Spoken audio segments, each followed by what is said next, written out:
नमस्कार, मैं सोनिया कपूर छत पर बागबानी प्रोग्राम पर आपका स्वागत करती हूँ।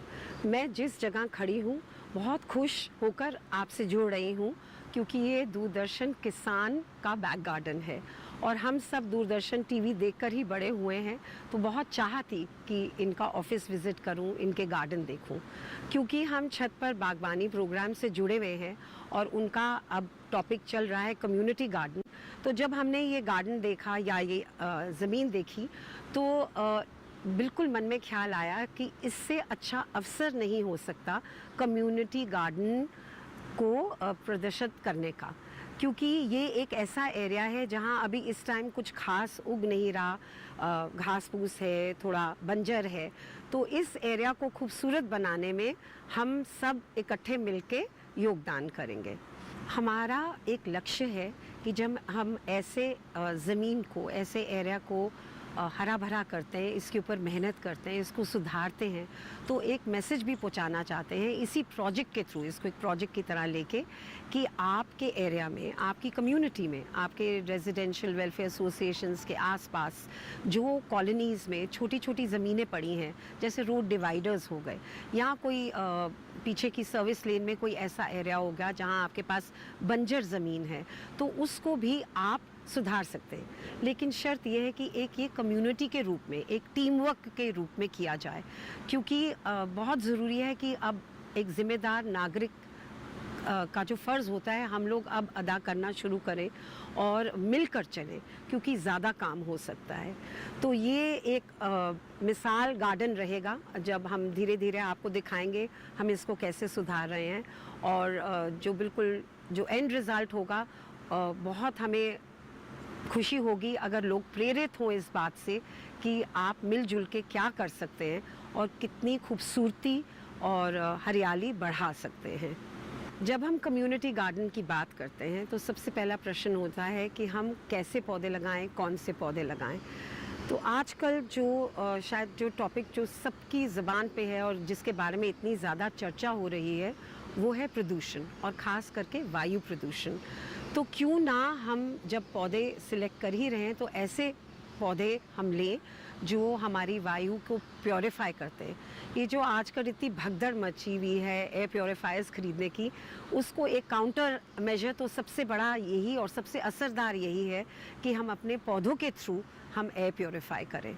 प्रकृति ने हमें नेचुरल एयर प्योरीफायर्स प्लांट्स के रूप में दिए हैं और प्लांट की कितनी क्षमता है ऑक्सीजन प्रोड्यूस करने की, वो डिपेंड करता है, निर्भर करता है पौधे का साइज़ क्या है, उसके पत्ते कैसे हैं, कितने बड़े हैं, और उसकी अपनी पर्सनल कई प्लांट्स हैं जो बहुत ज़्यादा ऑक्सीजन प्रोड्यूस करते हैं दूसरों के कंपैरिजन में। तो एक हाउस प्लांट जो बहुत पॉपुलर है और तकरीबन हर जगह पाया जाता है वो है हमारा एरिका पाम। ये आप देख रहे हैं, खूब हरा भरा रहता है, इसकी पत्तियां सारे साल हरी रहती हैं और बहुत अच्छे से, बहुत आसानी से घरों में उगाया जा सकता है। और इसको आप प्रोपगेट भी कर सकते हैं डिवीज़न से। जब ये गमला बहुत भर जाए तो आप बरसातों के दिनों में उसको निकाल के, इसको डिवाइड करके आप इसको बढ़ा सकते हैं और दूसरे लोगों के साथ और कम्युनिटी में आप शेयर कर सकते हैं। तो एरिका पाम की एक और खासियत है कि ये रात को भी ऑक्सीजन देता है। इंटरनेट की जानकारी के हिसाब से हमें 600 या 700 हाउस प्लांट्स जितना ऑक्सीजन प्रोड्यूस करते हैं वो एक इंसान कंज्यूम करता है। तो सोचिए 600 या 700 हाउस प्लांट्स या 3 से 4 बड़े मैच्योर पेड़। तो इसका महत्व आप समझिए कि हमें पौधे लगाना कितना ज़रूरी है। और जितने भी हमारे ये ऐसे बंजर ज़मीन है जो हमारी लोकेलिटीज़ में या हमारे जो रोड डिवाइडर्स हैं, ये हमें एक अवसर देता है कि हम ये पौधे लगा सकें। तो इसका ज़रूर आप अवसर का प्रयोग कीजिए।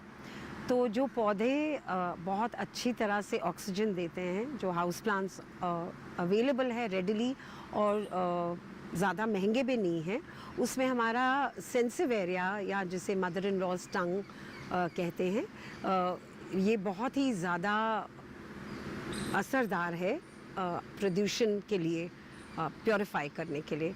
उसके अलावा हमारा ये मनी प्लांट है जो तकरीबन हर घर में पाया जाता है। ये भी बहुत अच्छा पौधा है, ऑक्सीजनेटिंग प्लांट है। हमारा स्पाइडर प्लांट है और एलोवेरा है जो घरों में दूसरे तरीके से भी प्रयोग करते हैं, इसका लोग जूस भी पीते हैं। ये खासियत सब इन पौधों की ये है कि खास करके सेंसेवेरिया जैसा पौधा ये सक्यूलेंट है, इसको ज़्यादा देख रेख की ज़रूरत नहीं है, बहुत आसानी से उग भी जाता है और बहुत आसानी से ये प्रोपगेट भी हो सकता है। और एलोवेरा भी वैसा ही है, खुद ब खुद नीचे से इसके छोटे पौधे आते जाते हैं, तो बहुत आसान है इनको प्रोपगेट करना।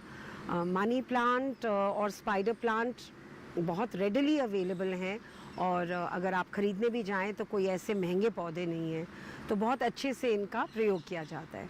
लेकिन जो अगर आप चाहते हैं कि थोड़ी खूबसूरती, थोड़ा रंग और फूल भी दिखें, तो क्रिज़ैंथेमम, गुलदावरी, आपका जरबरा, ये बहुत खूबसूरत फूल भी देता है। और आपके पीस लिलीज़, इस टाइम इसमें फूल नहीं आए हुए हैं, लेकिन सफ़ेद बहुत खूबसूरत फूल। थोड़ा सा देख रेख इनकी ज़्यादा करनी पड़ती है, लेकिन फिर आपको अब फूल अगर चाहिए तो फिर थोड़ा सी मेहनत करनी पड़ेगी। तो ये फ्लावरिंग प्लांट्स हैं जो बहुत अच्छे से एयर प्योरीफायर के रूप में काम करते हैं। जरबरा है तो ये पौधा पूरे साल रहता है और तकरीबन 8 महीने इसमें फूल आते हैं। और जो पीस लिली है ये भी पौधा पूरे साल रहता है, 2 बारी साल में ये फूल देता है। रही गुलदावरी की बात, इस पे थोड़ी मेहनत ज़्यादा करनी पड़ती है, ये सीज़नल है और इसको इनफैक्ट आजकल मौसम चल रहा है, आपको चारों तरफ गुलदावरी दिखेगी। इसके सैपलिंग्स 3 महीने पहले से इसकी तैयारी शुरू हो जाती है। आप नर्सरी से तैयार भी ले सकते हैं, इसको कटिंग से भी उगा सकते हैं। तो अब ये टाइम है कि अब इस टाइम ये फूल देना शुरू कर दिया और लास्ट करेगा आपका फरवरी तक।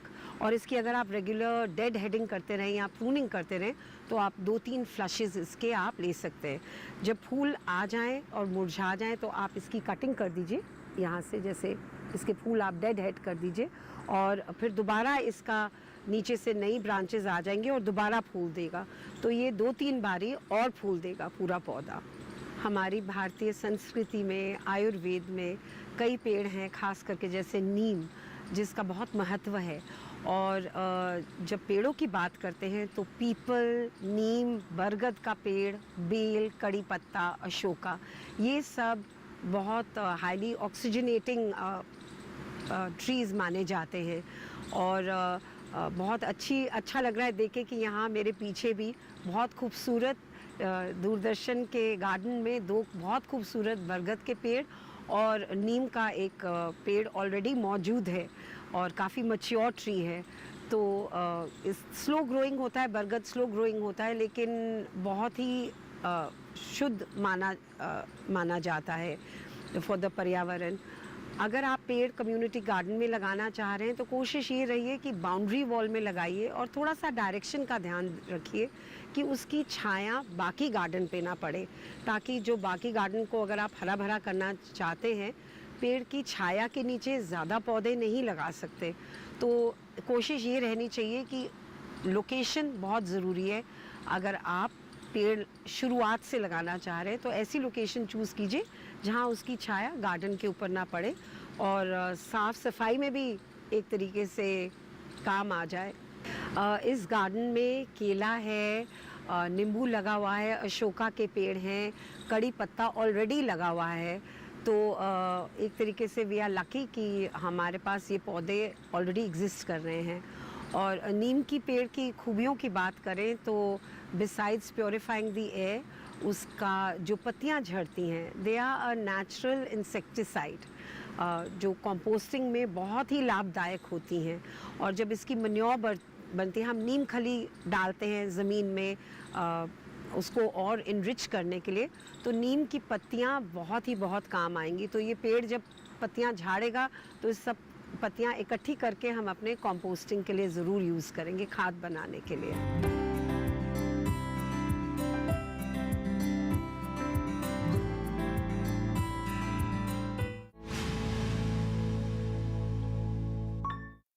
मस्ती और धमाल के लिए हो जाइए तैयार। दूरदर्शन पर हर शाम 4 बजे से 5:30 बजे तक हम बच्चों को मिलेगा मनोरंजन का पिटारा। 4 बजे मिलेंगे नटखट गड्डू और चिंकी। 4:30 बजे आएंगे चमकी और उनके साथी। शाम 5 बजे जस्ट जूनियर में मिलेगी तमाम जानकारी। दूरदर्शन पर स्पेशल किड्स जोन प्रत्येक दिन शाम 4 बजे से 5:30 बजे तक। सिर्फ डीडी नेशनल पर, देश का पहला चैनल, देश का अपना चैनल।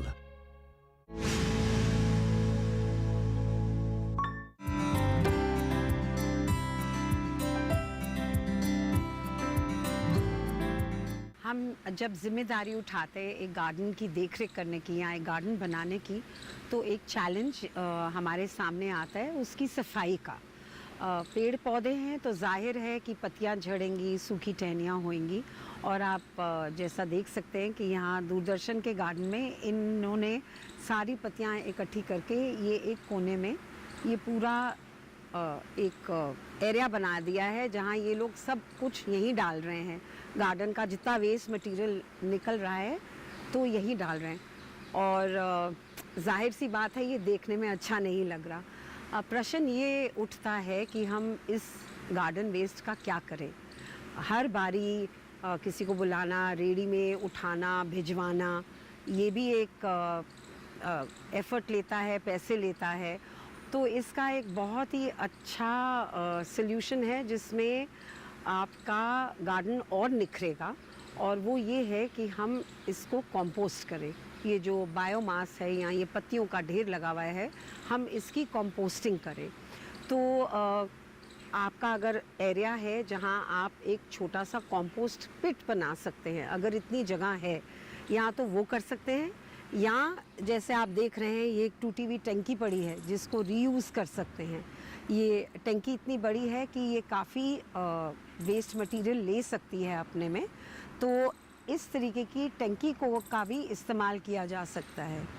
प्रकृति में, हमारे जंगलों में जो ये कंपोस्टिंग का या डीकम्पोजिशन का जो काम है वो कीटाणु, दीमक, कीड़े मकोड़े करते हैं। तो बेसिकली वही प्रोसेस हमने दोहराना है, लेकिन क्योंकि हम चाहते हैं कि ये डीकम्पोजिशन जल्दी हो, हमारा जो पत्ते वगैरह है ये जल्दी चूरा बन के या खाद के रूप में हमारे हाथ में आए, तो हम एक्टिवेटर्स या डीकम्पोजर्स की मदद लेते हैं। वैसे तो बहुत से एक्टिवेटर्स और डीकम्पोजर्स मार्केट में अवेलेबल हैं, लेकिन पूसा इंस्टीट्यूट इस बात की ट्रेनिंग भी देता है और आपको सप्लाई भी देता है, वो चाहे कैप्सूल के फॉर्म में हो, पाउडर के फॉर्म में हो या लिक्विड के फॉर्म में हो। ये डिपेंड करता है कि आप क्या डीकम्पोज करने की कोशिश कर रहे हैं। आप पत्ते डीकम्पोज करने की कोशिश कर रहे हैं या आप किचन वेस्ट डीकम्पोज करने की कोशिश कर रहे हैं, तो उसके हिसाब से आप एक्टिवेटर ख़रीद सकते हैं। तो जब आपका पिट रेडी हो गया तो आप अपने सूखे पत्ते वगैरह उसमें डालिए, और जो डीकम्पोज़र है उसका स्प्रे करिए पत्तों के ऊपर, एक लेयर के ऊपर। ड्राई वेस्ट होता है उसमें थोड़ी सी नमी की ज़रूरत होती है, डीकम्पोजिशन को ज़रा तेज़ी, उसकी रफ्तार बढ़ाने के लिए, तो हल्का सा पानी का स्प्रे भी मारा जाता है। फिर एक लेयर करके उसके ऊपर दूसरा लेयर करिए, फिर तीसरा लेयर करिए, जब तक आपका पिट भर ना जाए, अगर आपके पास इतना वेस्ट है। अगर नहीं है तो फिर आप लेयरिंग शुरू करिए, फिर जब हफ्ते 10 दिन के बाद फिर दोबारा एक लॉट इकट्ठा हो जाए, फिर आप उसको दोबारा कंपोस्ट पिट में या ऐसी टंकी में डाल दीजिए। प्रोसेस सेम है, तरीका सेम है, लेकिन यही है कि छोटी मात्रा में करना है तो ऐसी कुछ इस्तेमाल कर सकते हैं, और अगर बड़ी मात्रा में करना है तो कंपोस्ट पिट की ज़रूरत होगी। थोड़ी सी रेकिंग करते हैं हम, थोड़ा ओवरटर्न करते हैं, क्योंकि हवा और नमी, ऑक्सीजन और नमी दोनों चीज़ चाहिए कि कंपोस्टिंग को की रफ्तार को बढ़ाने के लिए। तो थोड़ी थोड़ी देर में हम पलटते हैं, ऊपर नीचे करते हैं, रेकिंग करके नीचे का जो पत्तियां हैं वो उनको ऊपर करते हैं, ऊपर की पत्तियों को नीचे, करके उसको मिक्स करते हैं एक तरीके से। तो वो आप हफ्ते में एक बारी, 10 दिन में एक बारी कर सकते हैं। एक बारी आपका जब कंपोस्ट पिट भर जाए तो करीब 2 से 3 महीने के बाद बहुत अच्छे से डिकम्पोज होके बिल्कुल एक चूरा सा बन जाएगा। और इन पत्तियों की जो खाद होगी उसमें न्यूट्रिशन इतनी ज़्यादा नहीं है किचन वेस्ट के मुकाबले, क्योंकि ये हैं तो आखिरकार सूखी पत्तियाँ। तो लेकिन इसमें एक बहुत अहम रोल ये पत्ती की खाद प्ले करती है। वो ज़मीन का टेक्सचर और पोरोसिटी बढ़ाती है। तो हम देखते हैं कि हमारी ज़मीन बहुत टॉप सॉइल बहुत डिप्लीट होती जा रही है, उसकी न्यूट्रिशन ले ली जाती है और बहुत एक कॉम्पैक्ट सी टेक्सचर हो गया है जो किसी भी पौधे को अच्छे से बढ़ने नहीं देता। तो ज़मीन का टेक्सचर जो इम्प्रूव करता है, ये जो पत्ती की खाद है, ये बहुत अच्छे से आपका ज़मीन का जो सॉइल का टेक्सचर है उसको इम्प्रूव करता है, जिससे पौधे ज़्यादा अच्छे से उगते हैं। तो आपका ये जो गार्डन वेस्ट है कंपोस्ट होके वापस आपके हाथ में पत्ती की खाद के रूप में आएगा, जो आप अपनी क्यारियों में डालेंगे, अपनी पौधों की जब गुड़ाई करेंगे, उनके अराउंड मन्योर मिक्स करेंगे तो पत्ती की खाद भी डालिए आप। या गमले अगर आप बना रहे हैं तो आप अपनी पॉटिंग मिक्स में बनाइए। और अगर आपके पास ढेर है जहाँ यहाँ निकलेगा तो आप शेयर कीजिए अपने लोगों के साथ। और इस तरीके से जो हमारा नेचुरल गार्डन का वेस्ट है वो एक बहुत सदुपयोग में इस्तेमाल किया जा सकता है।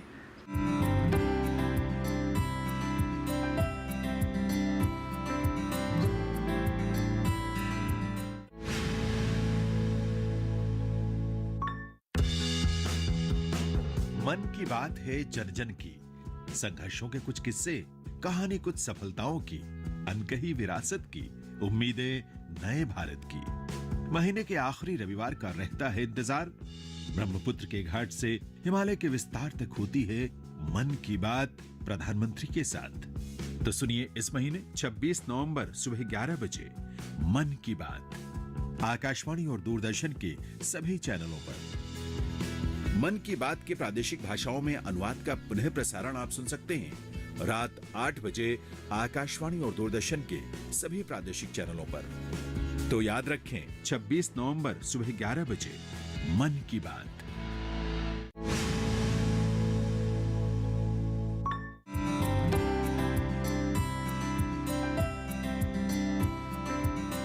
कम्युनिटी गार्डन का जो वेस्ट है उसके साथ हमने क्या करना है ये तो हमने देख लिया, लेकिन जो हमारा आसपास हमारी जो जनरल कम्युनिटी है हम उसके बारे में भी थोड़ी सी चर्चा कर लें। दिवाली आई, खूब सफाई की हम लोगों ने घर पे, सजाया घर को, छठ पूजा थी। लेकिन फिर उसके बाद आपको क्या दिखा? जब बाहर आप सड़कों पे गए या जो कॉमन बाउंड्री वॉल्स हैं उस पे लोगों ने अपने घर की जो सारा पूजा के फूल इस्तेमाल किए थे, मालाएं थी या दिए थे, वो सब उन्होंने आके फेंक दिए, फेंकवा दीजिए। जो थोड़े से रिस्पॉन्सिबल लोग थे उन्होंने कूड़ेदान में फेंक दिए। लेकिन हमारे जो ये फेस्टिवल्स हैं और जो चीज़ें इस्तेमाल की जाती हैं हमारे फेस्टिवल्स में, उसको भी रिसाइकल किया जा सकता है, सदुपयोग में लाया जा सकता है। शुरू से अगर बात करें तो सबसे पहले जब आप ख़रीदने जाते हैं, आप चाहे दिवाली की डेकोरेशंस या कोई भी पूजा की डेकोरेशंस ख़रीदने जाते हैं, तो कोशिश ये कीजिए कि प्लास्टिक की कोई चीज़ ना ख़रीदिए। आजकल बायोडिग्रेडेबल सामान से बनी हुई मूर्तियाँ भी मिलती हैं, बाकी सजावट का सामान भी मिलता है, और ऑर्गेनिक पेंट्स या वेजिटेबल पेंट्स जहाँ इस्तेमाल किए हों तो थोड़ी सी उस वक्त अगर आप सतर्क रहें ख़रीदारी के टाइम, तो आप ऐसी चीज़ लीजिए जो आपके चाहे प्रदूषण में ऐड ना करे और जो बायोडिग्रेडेबल हो। तो ये तो रही ख़रीदारी की बात। उसके बाद जब आपकी पूजा ख़त्म हो गई, आपने चाहे छठ पूजा हो चाहे दिवाली की पूजा हो, और आपके सबके घर में ये तो आपको देखने को ज़रूर मिलते हैं। गेंदे की फूल मालाएं और ये अशोका के पत्तों की मालाएं हम लोग तोरण की तरह इस्तेमाल करते हैं और भी तरीके से इस्तेमाल करते हैं। रंगोली भी बनाते हैं फूलों की, और ज़्यादातर हम इसको इकट्ठे करके फेंक देते हैं। लेकिन इसका एक बहुत अहम रोल है जो हम उसको अपने ज़िंदगी में हम ला सकते हैं, और वो ये है कि जो गेंदे के फूल है, अगर आपने देखा होगा खेतों में भी बीच में, खेतों के बीच बीच में एक एक क्यारी गेंदे के फूल, गेंदे के पौधों की आपको दिखेगी। वो इसलिए होती है क्योंकि ये नेचुरल इंसेक्ट रिपेलेंट है, पेस्ट्स को दूर रखता है। तो इसकी जो पंखुड़ियाँ भी हैं, इसमें भी यही क्षमता है, और इसी को हम अपने गार्डन की कंपोस्ट में भी ऐड कर सकते हैं और हम अपने गमलों में भी मिक्स कर सकते हैं।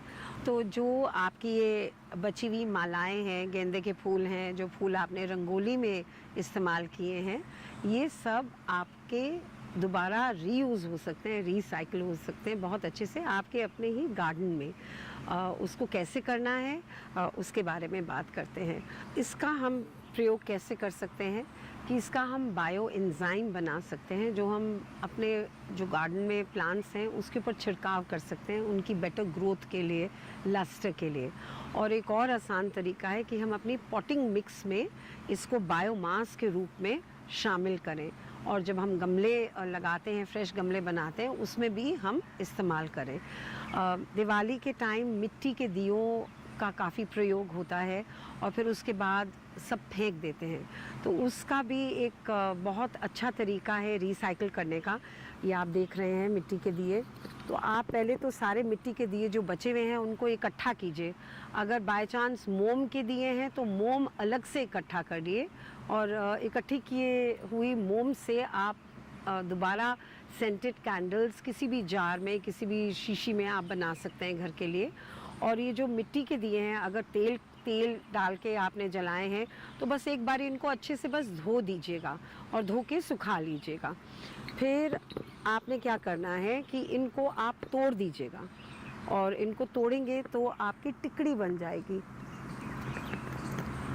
ये आप देख रहे हैं। आप एक खाली गमला लीजिएगा और सबसे पहले तो जो आपने टिकड़े ये बनाए हैं दिए तोड़ के, आप इसको नीचे लगाइएगा। ये तो ड्रेनेज के लिए आप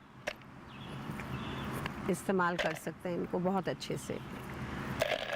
इसके बाद हम बायोमास, जो हम जनरली हम सूखे पत्ते डालते हैं, उसके बजाय हम गेंदे के फूल इस्तेमाल करेंगे। इस बात का ध्यान रखें कि बिल्कुल सूखे होने चाहिए, इसमें कोई भी नमी नहीं होनी चाहिए। ये हमने इसमें डाल दिए। हम जो सूखे पत्तों की मालाएं भी होती हैं, हम थोड़े से ये सूखे पत्ते हैं, सूखे पत्तों की मालाएं जो तोरण में इस्तेमाल करते हैं, हम इसके सूखे पत्ते भी थोड़े से इधर नीचे डाल सकते हैं। ये आपका बेस तैयार हो गया। अब इसमें आप पॉटिंग सॉइल डाल सकते हैं, जिसमें आपने खाद वगैरह सब मिक्स कर रखी है ऑलरेडी। तो ये आपका ये गमला अब तैयार है पौधा लगाने के लिए। तो ये आपका पौधा तैयार हो गया।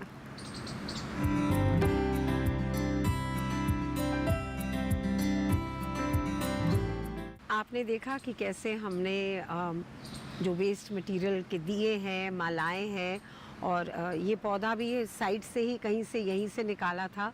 हमारे पास एक खूबसूरत गमला तैयार हो गया, और ये हमें इस जिम्मेदारी का भी एहसास दिलाता है कि अगर हम देखते हैं नदियों में और हर जगह इतनी गंदगी, इतना प्रदूषण, और ये चीज़ें जो हमारी सदुपयोग की हैं, ये या हमारे इस्तेमाल में आ सकती हैं या ये गंदगी फैला सकती हैं। तो अगर हम थोड़ा सा ज़िम्मेदार हो जाएं और सतर्क हो जाएं तो हम इनका सदुपयोग कर सकते हैं। आप गार्डन में गुड़ाई करें, आप ये बीच में थोड़ा सा मिक्स करके डाल सकते हैं, जब ये एक पत्ती की खाद का ही काम करेगा। यहाँ आप जब पॉटिंग सॉइल बनाते हैं, बना के तैयार करके रखते हैं कि भाई जब गमले बनाएंगे, उसमें भी आप ये इसको मिक्स कर सकते हैं। इसका बायो एंजाइम बना सकते हैं, इसका लिक्विड मन्योर बना सकते हैं, इसको पानी में डाल के गला के इसको स्प्रे कर सकते हैं, जो बहुत फ़ायदेमंद है। तो हम क्यों ये फेंकें, और इसका इस्तेमाल क्यों ना।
एलिवेट प्रत्येक शनिवार शाम 4 बजे सिर्फ डीडी नेशनल पर, देश का पहला चैनल, देश का अपना चैनल। धुंध और कोहरा, मौसम में बदलाव और हवा में फैला प्रदूषण कहीं बिगाड़ न दे आपकी सेहत। हम अक्सर वायु प्रदूषण के बारे में सुनते हैं। जब आप घर से बाहर निकलते हैं तो एक धुंध सी दिखाई देती है, तब यह समझ नहीं पाते कि ये धुंध है या कुछ और। इसलिए मैं आपको बताऊंगा कि वायु प्रदूषण से होने वाली समस्या, जिसमें अस्थमा, सांस, COPD के पेशेंट्स के मरीजों का बचाव और उपचार कैसे किया जाए, केवल दूरदर्शन किसान चैनल पर। वायु प्रदूषण से होने वाली श्वसन संबंधी समस्याएं, बचाव और जागरूकता।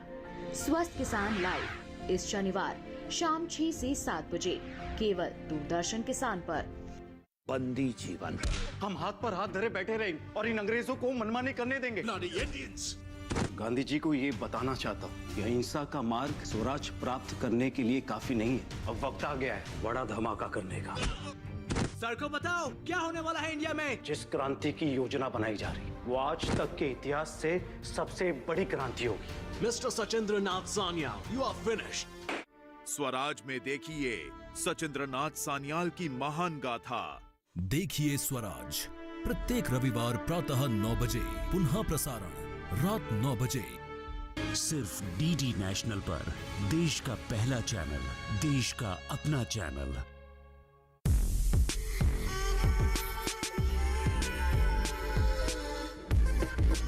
देखिए इको इंडिया प्रत्येक शनिवार सुबह 10:30 बजे। सिर्फ डीडी नेशनल पर, देश का पहला चैनल, देश का अपना चैनल।